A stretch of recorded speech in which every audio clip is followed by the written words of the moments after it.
Tonight at 6 on TV2 News, downtown Kent keeps getting sweeter. Hear about the newest bakery that serves cake pops. May 4th Remembrance Week is coming up. How Kent State is commemorating the tragedy. How the lack of blue check marks on Twitter is stirring up controversy. How fraud accounts are emerging with Twitter's latest updates. And a beloved movie franchise is getting a new prequel centered around its villain. All these stories and more as the final Thursday edition of TV2 News for the semester starts right now.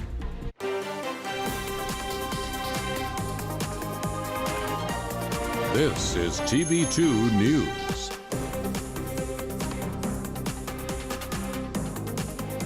Good evening, Portage County, and thank you so much for joining us. I'm Sydney Brown. And I'm Alexa Blakley. We start tonight with the opening of Daisy Pops. This new local business is opening its doors to the city of Kent. Yeah, and TV2's own Matt Corrali is here to break it down for us. Matt, good evening. Alexa, Sydney, good evening to you. Well, if you're a fan of the cake pops that Starbucks puts out, then you are going to love what is coming to Water Street. It's hard to believe. It feels like another wedding day almost. But yeah, it's been a long time in coming. I would say, it's kind of a lifetime dream. It wasn't, ironically, since I was teaching math and thought that's what I would do forever. But it's definitely been the past 2 years' dream. And the fact that the day is finally almost here is...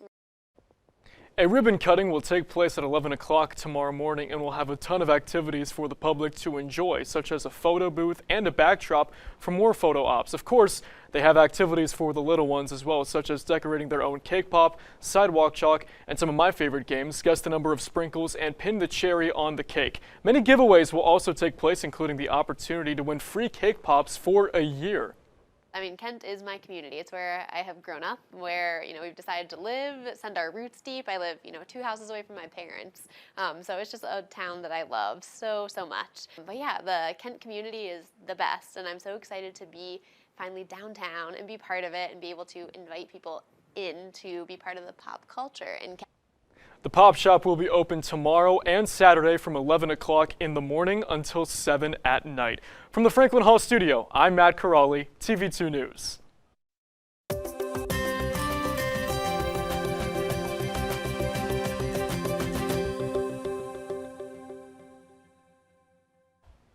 A solar event we have been continuing to follow is the Ohio solar eclipse next year. But Ohio lawmakers are proposing a budget bill of $1 million to proactively budget money to local authorities for emergency costs associated with the eclipse.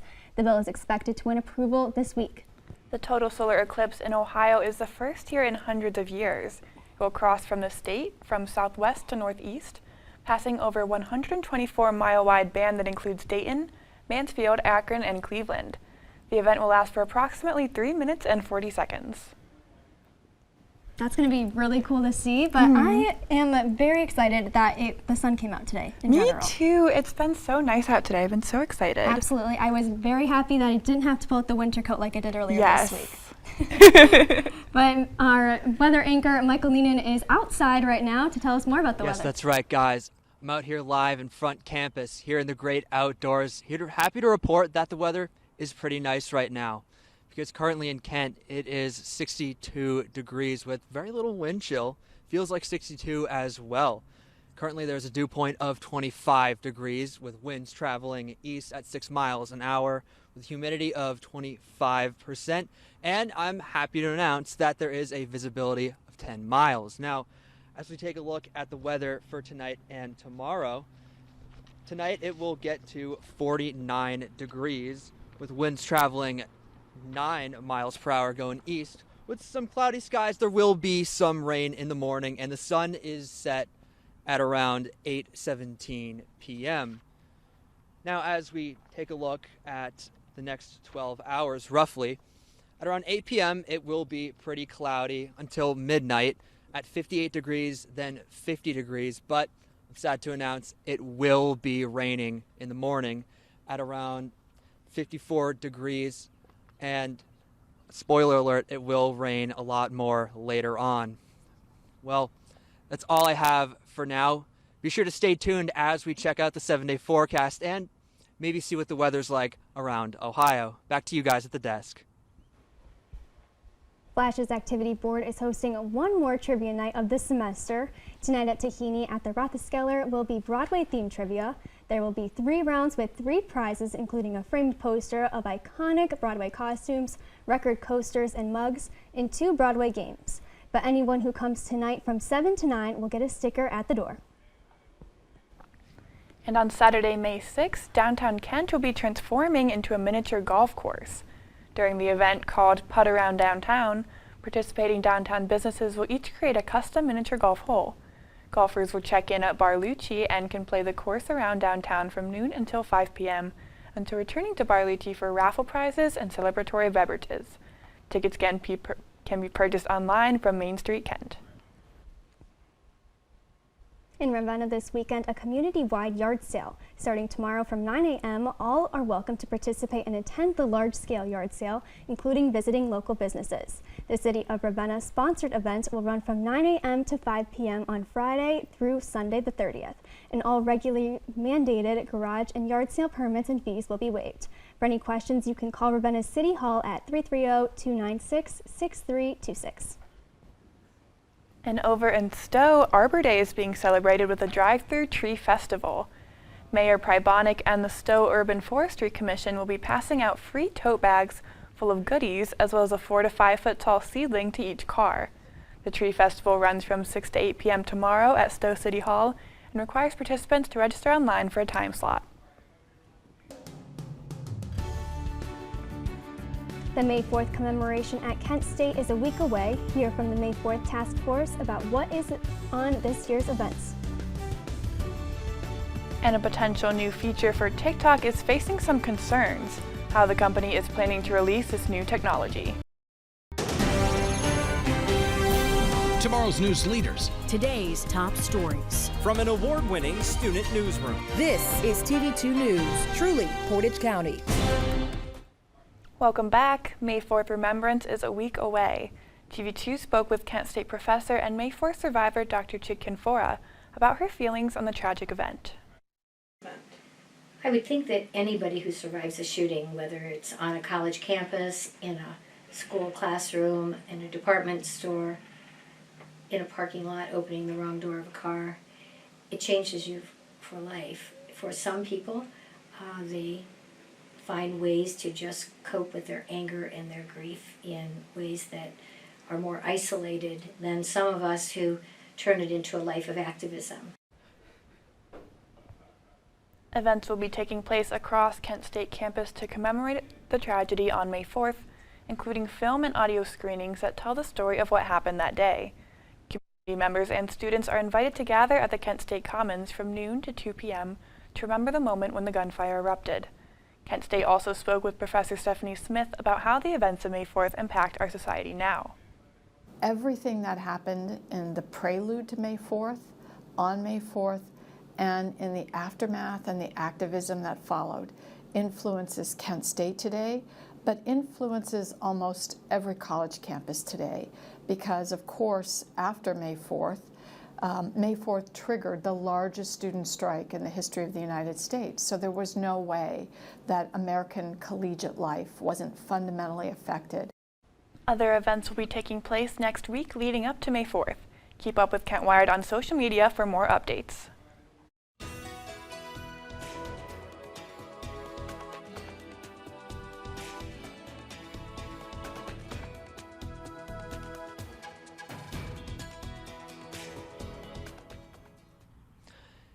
Welcome back, Portage County. You know, seems like a great time to see what the weather is like around northeast Ohio and see what the weather is like for the next 7 days, because currently around the Kent, Canton, Youngstown area, it's around in the 60s, 60 in Kent, 61 in Canton, 64 in Youngstown.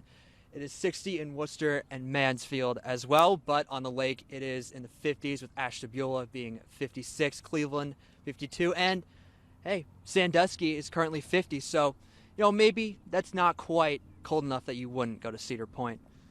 But as we see what the weather is like around the state, in Akron it is 62 degrees, with Steubenville being 65.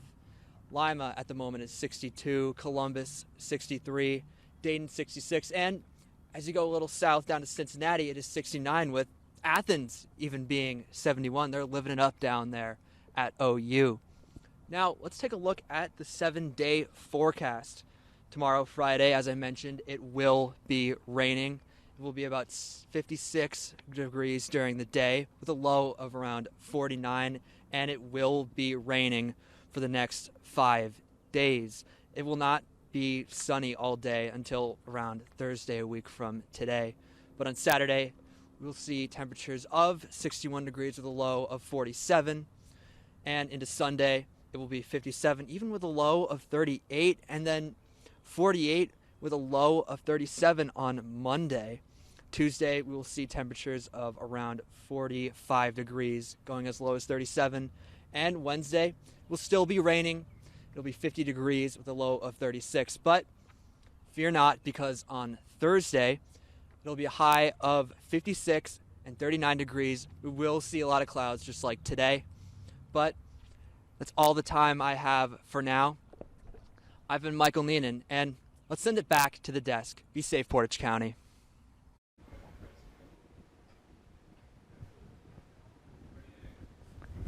Thanks, Michael. Twitter's decision to drop the blue checkmark verification for accounts that are not signed up for the subscription service is causing increased confusion. Without the distinguishing verification on accounts, more imposters are emerging.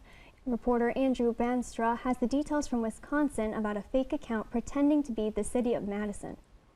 In the new Twitter blue era, if you saw these two accounts, would you know which one the real city of Madison was? One of the big problems in Twitter has always been impersonation, and the blue check marks were a way to allow users of Twitter to know that the tweets were coming from the name associated with the account. A random Twitter account is impersonating the city of Madison using their name, website, and logo, leading to confusion and misinformation. Now that the only way to get a check mark is to pay for it. So as a result, businesses, celebrities, lots of organizations have had to deal with accounts that say they're them, but really they're actually just somebody having fun and just sending stuff up just to get attention. The city of Madison confirmed in a statement to News 3 Now that the account in question is not associated with the city. But without verification check marks to prove a celebrity or business is who they say they are, the average Twitter user could be fooled. Nowadays, though, the lines between what's real and what's parody are being blurred.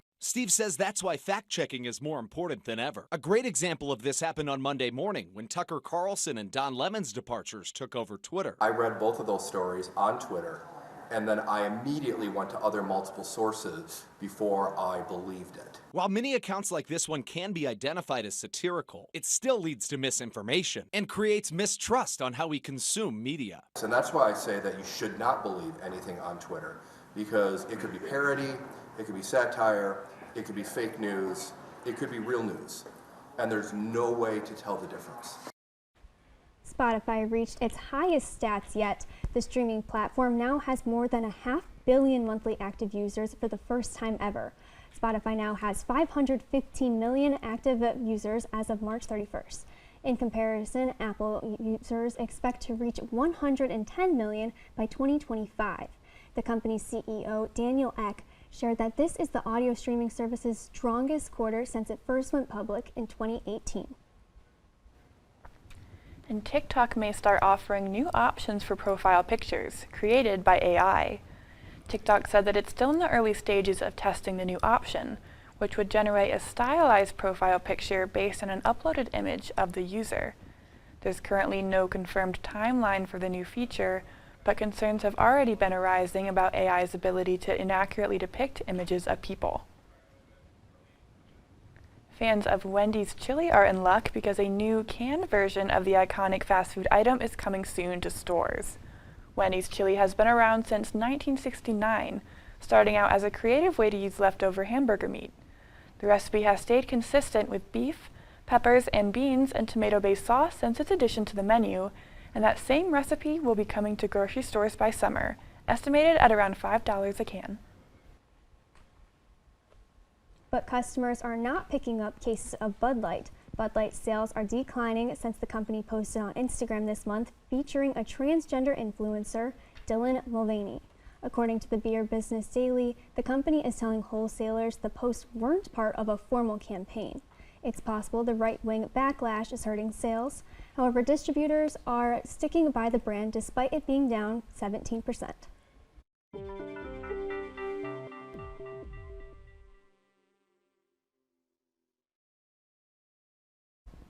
3 years after its beginning, health experts are now looking back on the COVID-19 pandemic and how it was handled. In today's Health Minute, Dr. Anthony Fauci discusses the successes and mistakes made in response to the pandemic and how that will affect the future. Across the U.S., COVID-19 cases, hospitalizations, and deaths are trending down. But over the course of more than 3 years, the virus stole lives and made many severely sick. We thought we were the best prepared country. Dr. Anthony Fauci, former director of the National Institute of Allergy and Infectious Diseases, says there were some successes over the pandemic, including the rapid development of the vaccine. But the U.S., one of the wealthiest nations on earth, racked up more than 1.1 million deaths from COVID-19, a death toll that outpaced those of most other countries. Fauci says two problems led to this: divisiveness of politics, which caused distrust in public health recommendations to get vaccinated and wear masks in public. There was a lot of, opposition of do this, don't do this, people pushing back. Those people could not all be wrong. We've got to understand what the underlying reason why they were pushing back. Fauci also says the U.S. public health departments and for-profit healthcare system are largely disconnected. When it came to the implementation of public health, the uniformity of a response, the communication, the ability to get data in real time, we really fell very short. But he says the lessons learned during this pandemic may help prepare us for future ones. For Health Minute, I'm Mandy Gaither. A new study might offer obese adults with diabetes a new solution. Drug maker Eli Lilly plans to approach the FDA to fast-track approval of the IRS blood sugar drug. Tirzepatide is a drug that was approved last year for type 2 diabetes, but is now being considered to combat obesity.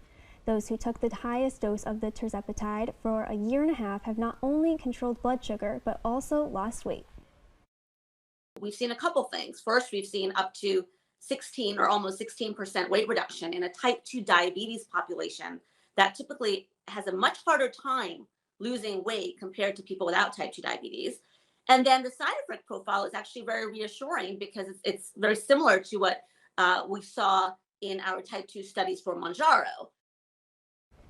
And the American Heart Association has named the DASH diet as the best for heart health. DASH stands for Dietary Approaches to Stop Hypertension, and was said to align 100% with the AHA's goals for heart-healthy nutrition. In second place was the pescatarian diet, with the Mediterranean diet coming in third for not limiting salt intake. Ranked lowest were low-carb and keto diets for emphasizing red meat and saturated fats. The King has broken yet another NBA record. I'll have that and more after the break. And a beloved actor has announced the birth of his first child, how he's handling being a new parent. And now, your TV2 Sports Report.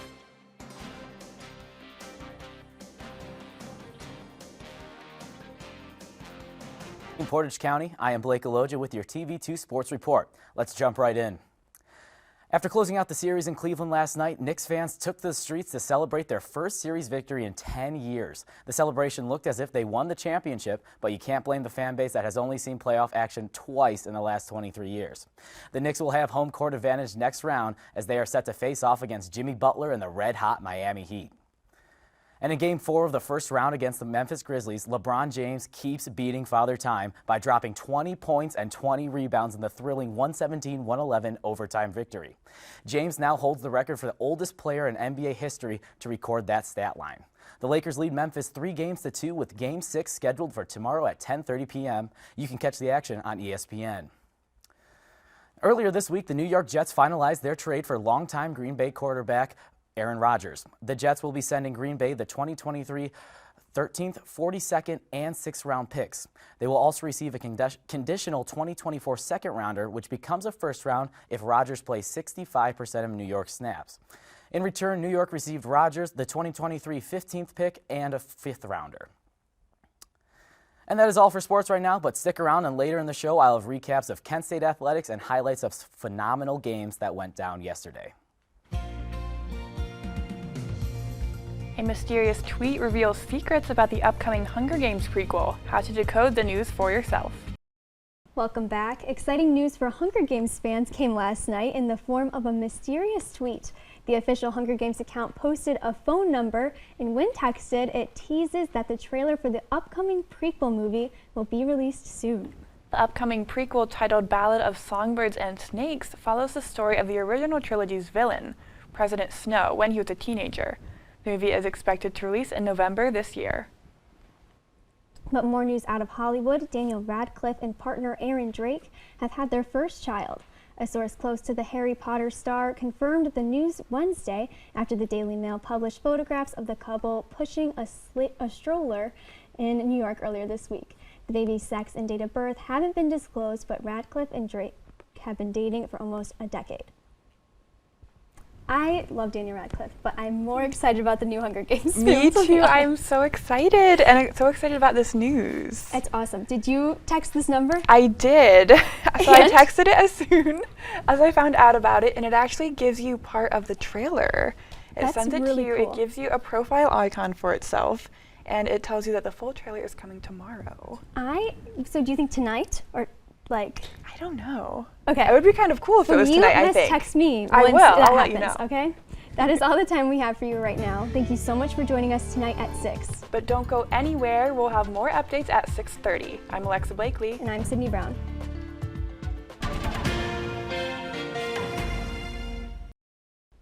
Tonight at 6:30 on TV2 News, Senate Bill 83's continued controversy in reforming Ohio's higher education.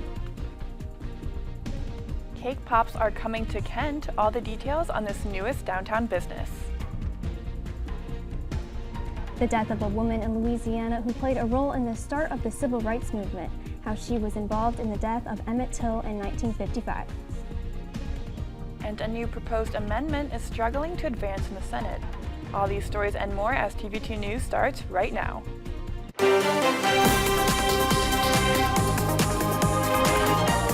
This is TV2 News. Good Thursday evening, Portage County. I'm Sydney Brown. And I'm Alexa Blakely. Thank you so much for joining us for the last time this semester.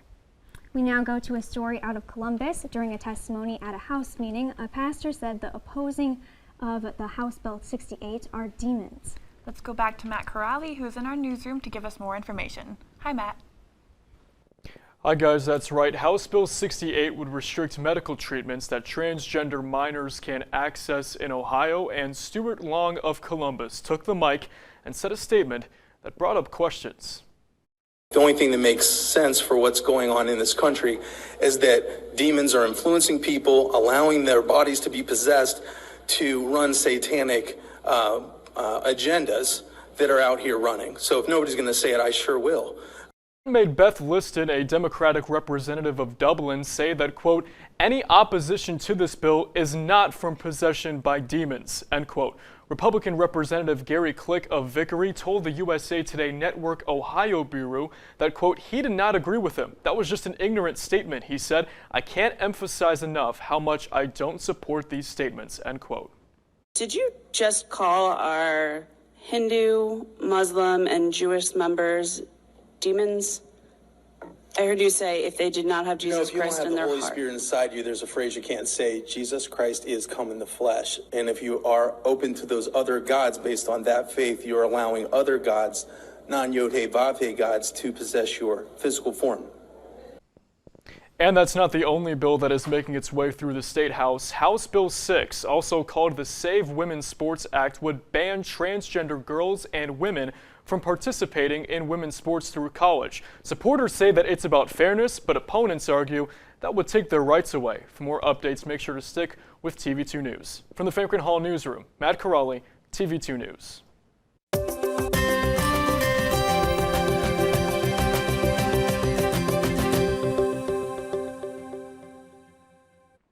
How's it going, Portage County? I'm Michael Neenan, back indoors so I can tell you all about the weather, because currently in Kent it is 62 degrees. It feels like 62 because there's almost no wind at all, with it going east at 6 miles an hour.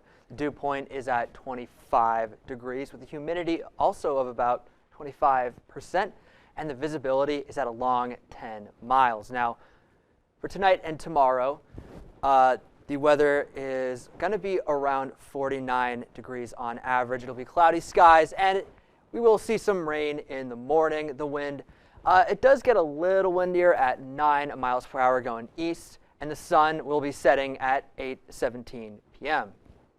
Now looking at the next 12 or so hours, at around 8 p.m. tonight, it'll be about 58 degrees. It will be rather cloudy, as at midnight it will get down to around 50 degrees. Cool, but not too cool. And then in the morning at around 8 a.m., it will be rather rainy, so be sure to put on some rain jackets if you have them. But that's all I have for now. Stick around, though, because we will see what the weather is like around the state and, maybe see what the 7-day forecast looks like. Back to you guys at the desk. Thanks, Michael.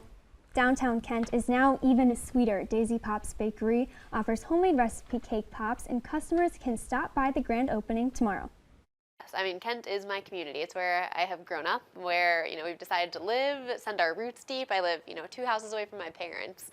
So it's just a town that I love so much. But yeah, the Kent community is the best, and I'm so excited to be finally downtown and be part of it and be able to invite people in to be part of the pop culture. Daisy Pops ribbon cutting is tomorrow at 11 a.m. There will be photo opportunities, kids games, and activities like decorating your own cake pop and sidewalk chalk. But owner Amy Mucha also has giveaways lined up, including free cake pops for a year. And if you haven't seen Daisy Pops Pop Mobile Truck, you can find it outside tomorrow. Daisy Pops will be open Friday and Saturday from 11 a.m. to 7 p.m. The anniversary of the May 4th shootings is next week. Hear what events Kent State has planned. Writer E. Jean Carroll taking the stand in the second day of her defamation case against former President Donald Trump. What did Carroll say in her last statement? Tomorrow's news leaders. Today's top stories. From an award-winning student newsroom. This is TV2 News, truly Portage County. Welcome back. May 4th Remembrance is a week away, which means that Kent State community is preparing to commemorate the event that changed the university forever. Our correspondent Bridgett McPhillips talked to Chick Canfora and Stephanie Smith on their feelings about the tragedy on May 4th. Kent State has changed as much as those of us who survived did. Chick Canfora, a Kent State faculty and May 4th, 1970 survivor, shared what that event meant for her. We did everything side by side, particularly because we survived May 4th together, and we committed ourselves together to continue to be. The annual Kent State May 4th Remembrance on Kent's campus is just days away. However, faculty said this wasn't always the case. The university itself came to recognize the value of embracing its history and learning the right lessons from it. What's a university for, if not to be a leader and a model for that kind of reconciliation? In the beginning, it was almost, let's move on. It was, let's move on. Let's get over it. Let's understand we're about more than May 4th, and all kinds of things happened here, and obviously there was a lot of blaming, a lot of shaming.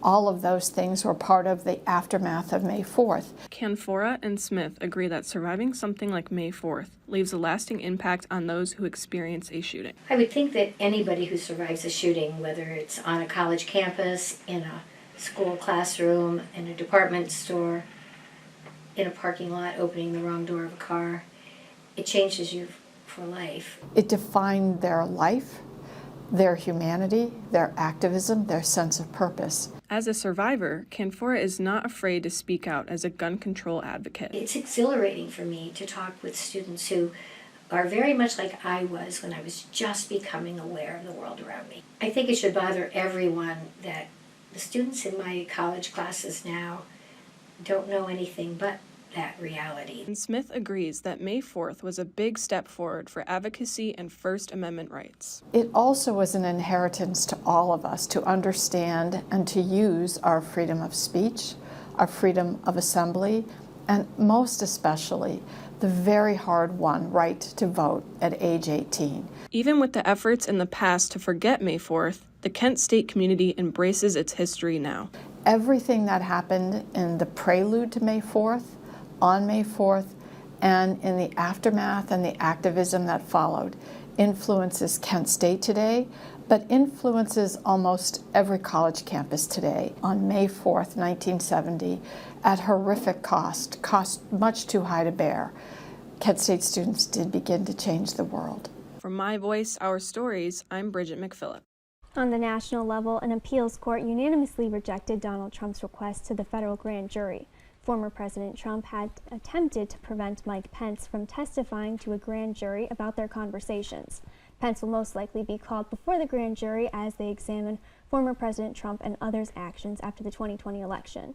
They are specifically investigating attempts to pressure Pence to block Congress from certifying President Joe Biden's victory.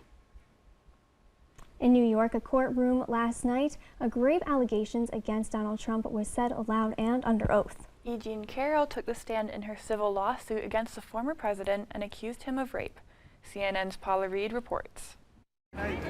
Writer E. Jean Carroll taking the stand in the second day of her civil battery and defamation case against former President Donald Trump. Are you looking forward to testifying today? The first question her attorney asked, why she finally took her case to court. I'm here because Donald Trump raped me, and when I wrote about it, he said it didn't happen. He lied and shattered my reputation, and I'm here to try to get my life back. Carroll alleges Trump raped her in a department store in the 1990s. It was a fight.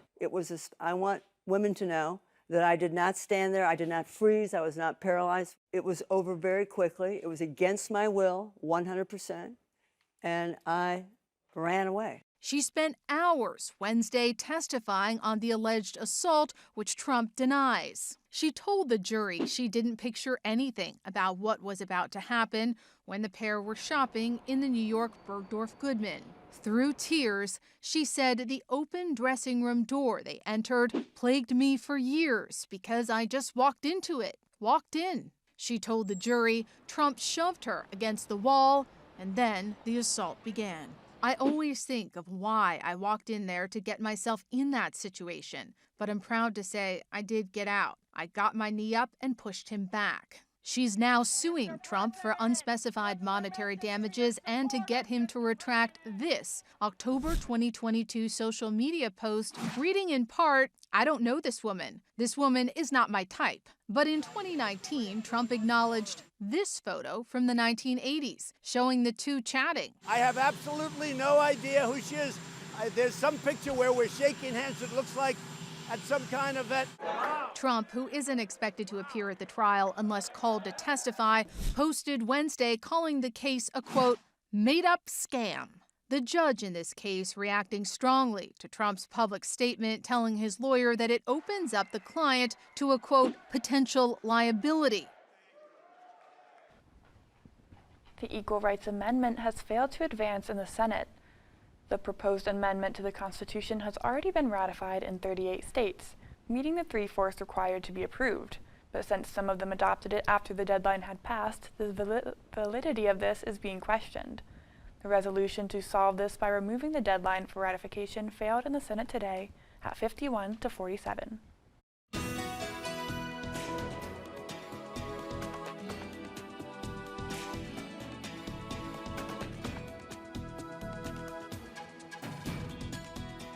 Welcome back. I say it's about time we see what the weather looks like around Ohio and preview the 7-day forecast, because currently in northeast Ohio, Youngstown, Kent, and Canton, it's around 60 degrees, as well as in Worcester and Mansfield. It is a little cooler on the lake, though, with Ashtabula being 56, Cleveland being at 52, and Sandusky being 50. Yes, you could go to Cedar Point if you want, but it's a little chilly for that, I would say. Now, for the rest of Ohio, in Steubenville it is 65, Akron 62, in Lima at the moment it is also 62, with Columbus and Dayton being in the mid-60s. But as we go south, though, it does get a little hotter because in Cincinnati it's 69 degrees and Athens 71. It's getting pretty warm already. But let's take a look at the 7-day forecast because, yeah, that's a lot of rain. See, it will rain over the next 6 days as it will be around in the 50s, but fear not because on Thursday we will see just cloudy skies. But, you know, it's all the time I've got for today. Be sure to enjoy the weather before all the rain arrives. I've been Michael Neenan. Stay safe, Portage County. A catalyst to the civil rights movement was the lynching of black teen Emmett Till. Out of the coroner's office in Louisiana, experts have confirmed that the white woman whose accusation led to Till's death has died at 88. Carol Donham was allegedly catcalled by Till when he whistled at the 20-year-old woman. In 2007, a Mississippi grand jury declined to indict Donham on any charges, and in 2018, a grand jury reopened the case, but it closed in December of 2021 after the DOJ's Civil Rights Division concluded it could not prove Donham had lied at the trial. Former Cincinnati mayor and longtime TV host Jerry Springer passed away today at the age of 79. His talk show is famous for outrageous arguments that sometimes ended in physical fights or thrown objects. The Jerry Springer Show ended in 2018 after being on air for 25 years with over 4,000 episodes. According to family, he passed away shortly after being diagnosed with pancreatic cancer. The Kent State baseball team had a showdown with Ohio State last night. That recap and more coming up when TV2 News returns. And now, your TV2 Sports Report.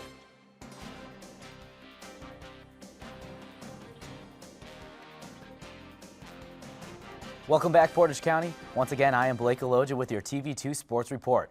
Athletics were in abundance last night, so buckle up for this sports roller coaster. Let's start on the diamond. The Buckeyes of Ohio State visited Schoonover Stadium last night for a one-game series against Kent State. After falling down 2-0 early, the Golden Flashes put up a 6th spot in the second inning. Kent State took advantage of 3 walks and a balk in addition to 3 base hits in that inning.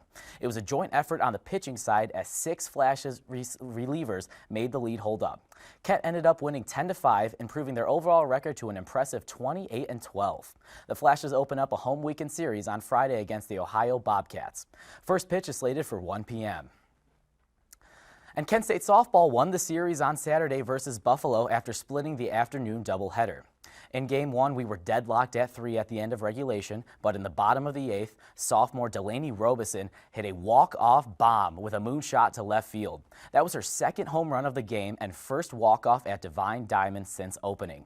Unfortunately, the Flashes could not complete the sweep as the Bats fell asleep in Game 2 as Buffalo won 2-0. The Flashes are back at Divine Diamond for a weekend series versus Bowling Green. First pitch of the Saturday doubleheader is scheduled for 1 p.m. And Kent State lacrosse visited Detroit Mercy yesterday and snuck out with a 16-15 victory. Kenzie Scalar continued her dynamite season, netting 5 goals. That brings her goal total up to 59 on the season, more than doubling her mark of 29 last season. The program is tied for first in the MAC with a 6-1 conference record and can clinch a share of the first conference title in program history with a win on Saturday versus Youngstown State. Come out to Dick's Stadium on Saturday at 1 p.m. for a chance to witness some history.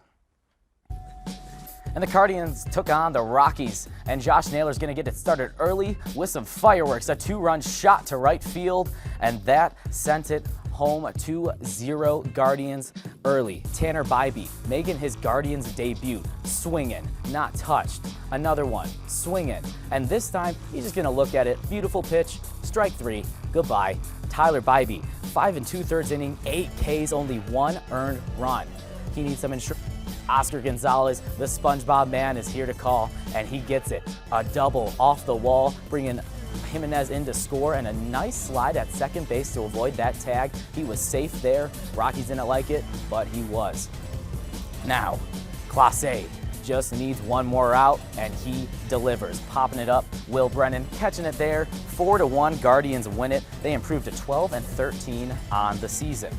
From baseball to basketball, we got some great playoff games to show you right now. First one, Knicks at Cavs. We're going to start with a little injury here. Nobody likes to see this. Julius Randle goes down awkwardly on that ankle. He's going to leave that game, and he did not come back. He finished with 13.6 assists in 13 minutes. A few other Knicks are going to have to step up if they want to win it. RJ Barrett's one of them, spins and wins at the rim. He finished with 21 points. Cleveland down by 10 here. Jalen Brunson is going to, put on a show here. Karis LeVert got him on skates, pump fakes Evan Mobley, and somehow gets that shooter's touch to go with the floater with the left hand. Darius Garland, Cleveland cuts it to 8. DG puts it in. Nice little jumper at the free throw line, and it's a 6-point game with 8 minutes left. We need a stop, but the Knicks, every time. Emmanuel Quickly, offensive rebounds have killed the Cavaliers in this series, and it daggered them on Game 5. 106-95, Knicks win it, Cavs going home. And we're going to see who is going to play them in round 2. Miami could, if they win it here, it's Game 5, Miami up 3-1. Look at his ball movement. Duncan Robinson, Bam Adebayo, Kevin Love, the ex-Cavalier. We've seen that a lot. He had 5 threes in that game, 15 points for him, 12 rebounds. Great double-double by the veteran. Giannis Antetokounmpo drives in, puts it in, and the foul right over Kevin Love. Gets that blocking foul, ties it up, or gives them the lead, 113, 111, 117, 113. Gabe Vincent pulls up and buries it, 116, 117. And we're going to see it again. It was so good. Gabe Vincent puts it in, and as we said, 116, 117. Now, Heat needing something. Jimmy Butler was crazy this game, and he puts this in, somehow contorting his way in, and got it. He had over 42 points, 8 rebounds. Overtime, Jimmy B is gonna put it in. Oh, that's looking like MJ out there. A little spin jumper all day. They need something here to keep their season alive. Drives in, season over, out of time, 128, 126. Miami pulls the upset. Oh, now that the Cavs are out, who are you rooting for to win the NBA playoffs? You know, I would love to see Miami keep going here. They're the 8th seed. They knocked off Giannis and the Bucks. Even though Giannis was injured a little bit, still knocked off one of the best teams in the league. Let's keep them going. Knock out New York. You know, not a fan of the fans, but I don't want them to go any farther. Miami, keep going. Let's march to the finals. Okay, I'm going to hold you to it. Let's see. Let's see it. Unfortunately, this is the last week ever for TV2 for some members of our show. Hear from our seniors as we say goodbye. Now to finish our show, we have our seniors. First, we have a special goodbye from our technical director, Anthony Ross. He'd like to start in front of the camera with Alexa, Blakley, and I, which was very kind. He also TD'd for our Monday Sports Corner show, and like anchors there, he didn't know us too personally, but it was a pleasure working with us this semester, and he wishes us the best of luck in our future. That goes for all journalists who work at TV2. Behind the camera first, our news director, Josh Bailey, and producer, general manager, Nuriet Hurtado. He worked with both of them on Thursday newscast, last semester on audio, and this semester as TD, and it's been a pleasure. Josh, Anthony wishes you well in producer in residence position at WKYC, and Nuriad, he wishes you well in whatever future holds for you. Even if you have crazy rundowns, which is very true, I can attest. Next is our awesome camera crew as Issa Eldridge and Janelle Ingraham Dwyer. Always preparing the right shots and angles, the two of you did a great job this semester. To our hardworking tech crew who makes the show run smoothly, Devin Parrish on CG, Nathan Welsh on audio, who always worked hard as our co-assistant operations manager, and Jen Lohman on VTR and operations manager. Jen, Anthony says that you were an awesome news director last semester and you're just as good as operations manager. We all know you put in long hours and appreciate you for it. And to our talented directors and entertainment director, Anthony Fariga, Anthony Ross has the pleasure of knowing and working with Anthony Fariga for 4 semesters now, beginning in fall of 2021 as camera operator, to having the pleasure of watching him grow as producer of The Agenda, to becoming entertainment director. He might be biased, but Anthony Fariga, Austin Monte, and Jen Lohman are great directors. You all work through the chaos of your broadcast and always manage to improve your skills. The 3 of you have taught him so much and he will be forever grateful. Finally, he wants to leave us all with this, as he did with Sports Corner. This is bittersweet for him because Anthony was a transfer student, so he has only been here for 2 years. In most previous senior goodbyes, he has seen the constant theme of how the 4 years go very fast. Imagine how it feels for 2. What he'd like all of us to do at some point is to stop for a moment and to just reflect on our time here. It feels like forever in the moment until you look up one day and realize it's over. He had some of the best memories here at TV2 and wouldn't trade them for anything. Thank you all so much. Thank you, Anthony, for this amazing semester, and it's been awesome working with you. We really appreciate you, and we wish you the best of luck. Hello, everyone. I want to start by going back to fall 2020 when I first joined TV2. During my first semester of my freshman year, I worked on the tech crew. I operated the cameras for the Wednesday newscast, and I also did VTR for the morning flashcast. I eventually transitioned into the news department to become a flashcast producer. From there, I went on to become a newscast producer for 2 semesters before becoming TV2's executive producer in the fall of last year. And let's not forget about the time I was a reporter. This semester, I served in another leadership role as news director at TV2. It's really amazing how my career path here developed. I don't think I'd be where I am today without all of the experiences and opportunities that I had working at TV2. I'm thankful to everyone who has guided me every step of the way throughout my time here, and I'm especially thankful for Chris Abreu, Shane Triano, Alex Manthe, Kelsey Drennan, and Mariette Hurtado for being the greatest mentors, bosses, and best friends that I've had during my time here. I also can't forget about how grateful I am for all of TV2's advisors, so Sue, Gretchen, and Joanne, thank you all so much. Without my experiences from TV2 and the connections I've made, I'm not sure where my future would have taken me. But with all of those experiences and connections, I'm excited to announce that I'll be joining WKYC Channel 3 News in Cleveland as a producer in residence this summer. I'm so happy to be working alongside one of my greatest friends from TV2, Chris Abreu. See you in the CLE, Chris. And for all those who will still be here in Kent, just remember I'm only a 45-minute drive away. So as my time at TV2 comes to an end, I just want to give a final thank you to everyone for all of the greatest memories we've made working together.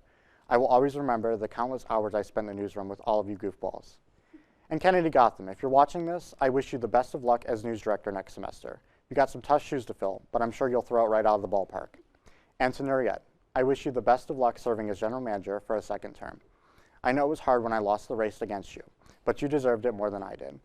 It was amazing seeing how much you did for this organization this past semester, and I couldn't be more proud of all of your accomplishments. You are my bestie for life. Again, thank you to TV2 and everyone here. You've given me so much to remember. And remember, this is not a goodbye. This is just a farewell and a see you later. Josh, I'm so emotional right now.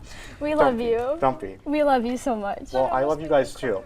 We go way back. You know, we go way back. We do. We have to talk about this for a minute. Okay. So, Alexa, remember when you were my MMJ when I was a newscast producer? I do. That was And now so much seeing fun. you at the anchor desk in so Sydney sweet. when I Yes. produced for the second semester, you were my MMJ. So this day is very special for me to be sitting right next to you guys here on the anchor desk and watching you guys grow as MMJs, as reporters, and as anchors. And I'm sure you guys have a lot more time here at TV2. I'm sure you guys are going to continue to grow, and hopefully one day you'll be in leadership roles like I am. Well, we've loved looking up to you because you were obviously a great role model here, and we're very you. happy that TV2 brought you to us. Thank you. Yeah, you've been one of my biggest mentors here in TV2, and I really appreciate everything. Thank you so much. Okay, Josh, that was really kind. Thank you. We're going to miss all of our seniors at TV2, but that is all the time we have for you guys today. Thank you so much for joining us on this last Thursday of the semester. For updates on all of these stories and more, visit our website at kentwired.com and follow us on social media on all platforms at KentWired. I'm Alexa Blakley. And I'm Sydney Brown. And I've been Joshua Bailey. Have a great night, Portage County.